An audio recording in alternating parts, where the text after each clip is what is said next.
Magandang gabi, Philippine Air Force. Alamin natin ang magiging lagay at taya ng panahon ngayong araw ng Biyernes, July 17, 2026 at sa mga susunod na mga araw.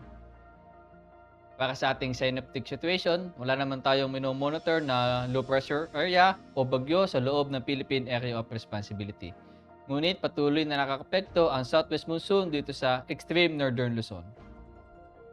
At para naman sa general area forecast para bukas, sa Ilocos Norte, Ilocos Sur, Abra, Batanes at Babuyan Island ay makakaranas ng bahagyang maulap hanggang sa maulap na kalangitan na may pulo-pulong pag-ulan, pagkulog at pagkidlat.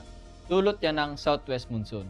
At pagdating naman sa Metro Manila at nalalabing bahagi ng ating bansa, ay makakaranas ng bahagyang maulap hanggang sa maulap na kalangitan na may pulo-pulong pag-ulan, pagkulog at pagkidlat. Dulot naman yan ng mga localized thunderstorm. At para naman sa susunod na 3 araw dito sa Metro Manila at Cavite, mula Linggo hanggang Martes, ay makakaranas ng bahagyang maulap hanggang sa maulap na kalangitan, may pulo-pulong pag-ulan, pagkulog at pagkidlat. At pagdating naman sa Lipa City, mula Linggo hanggang Lunes, ay makakaranas ng bahagyang maulap hanggang sa maulap na kalangitan na may pulo-pulong pag-ulan, pagkulog at pagkidlat. At pagdating naman ng Martes, ay makakaranas ng maulap na kalangitan na may kalat-kalat na pag-ulan, pagkulog at pagkidlat.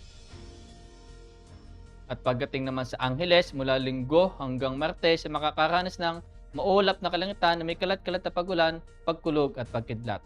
At pagdating naman sa Puerto Princesa at Calayan Island, sa Linggo ay makakaranas ng bahagyang maulap hanggang sa maulap na kalangitan na may pulo-pulong pag-ulan, pagkulog at pagkidlat.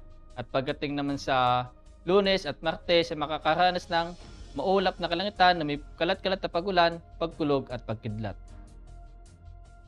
At pagdating naman sa Mactan, Zamboanga at Davao mula Linggo hanggang Martes ay makakaranas ng bahagyang maulap hanggang sa maulap na kalangitan na may pulo-pulong pag-ulan, pagkulog at pagkidlat.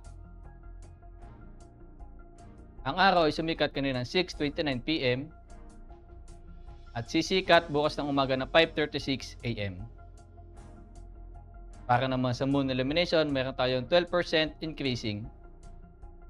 At para manitiling updated sa lagay at taya ng panahon, i-follow lamang ang Air Force Weather Center sa aming mga official social media accounts. Sa ngalan ng aming commanding officer na si Colonel Hermelino T. Calubiran Jr., PAP JC, ako si A2C Ever C. Amazona, your weather broadcaster ng Air Force Weather Center. Muli, magandang gabi, Philippine Air Force.